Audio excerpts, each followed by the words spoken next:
So today's objectives are we're going to really look at signs and symptoms of depression. The case that you guys worked on is Kayla, so that's an adolescent example. We're also going to we'll also touch on some of the lifespan issues in addition to the adolescent. Talk about risk factors, complete an assessment. So we will have a person coming to be Kayla. And so our goal for that is to really be able to complete an assessment, and we're going to work together about what that would look like. And then really applying therapeutic communication. So we've worked on that throughout this quarter and throughout health promotion also. Okay. So today we really want to look at age-appropriate communication when you're thinking about a 15-year-old. Okay. And then we're also going to touch on evidence-based practice treatments. And hopefully you guys all were able to watch the PowerPoint prior to coming in today. That should have given you the basic background. But I want to review what we have from the Kayla case. When I think about, what do I need to get done talking with Kayla, I need to know her level of safety. Right. Okay, so that's going to be somewhere after you've gotten a feel of what's happening. Okay, does everyone got an idea how this runs? Okay, and tap out your buddies as you feel like it. And again, the people who were not identified, if you have something that's great, you can also come in and tap someone out. But try and, we're going to go for about 15 minutes with this. Okay, and that's kind of realistic. You don't have a ton of time usually, but 15 minutes to establish kind of what's happening, what the background is. And out of all this, we're going to be thinking nursing diagnosis. Okay, so think about that as you're listening to this. So what is the issue? How you doing today? I'm fine. Yeah. You were sent down here by your government teacher? Yeah, it's totally stupid. Okay. Well, I want you to know right off the bat that you're not in trouble. You are absolutely not. This isn't a trouble thing. And I really hope that you see me as someone that you can be honest with and that you can talk with.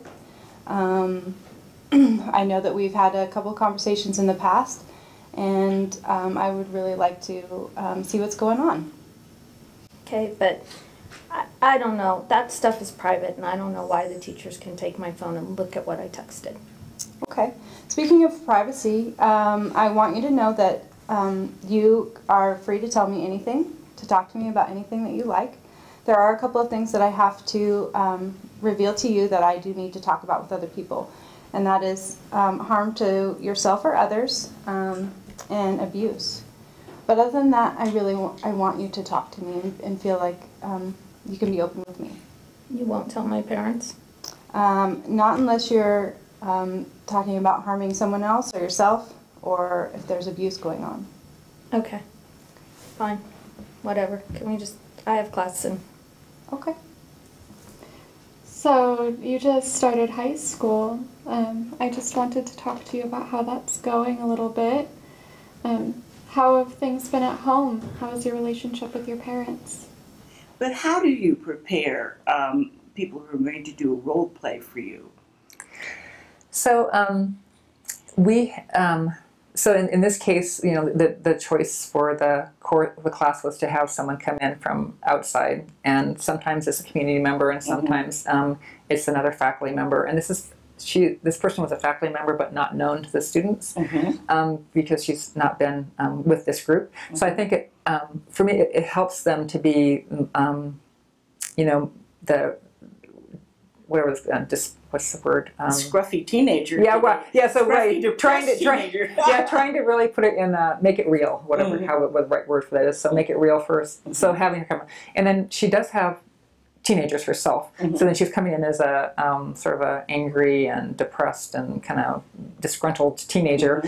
So dressed the part. And then we went over, and I sent her a character prep. So basically, what do we expect to see in individual, an adolescent with depression? Here's the symptoms, and then she'd seen both of the assessments that the students had. So, and then I was sort of said, you're not going to be suicidal. You're going to have these symptoms, but when they ask you, don't go down that. I don't want them to go that down that line this time. That's for next time. Yeah, she wasn't supposed to be suicidal. Right, so she's not supposed to, and then she knows that she's supposed to be bored, she's supposed to be irritable, she's supposed to, have pressures, and then she knows the backstory on her family. So the preparation is really, setting the stage for them, and then having some limits and some direction about where they're going to go.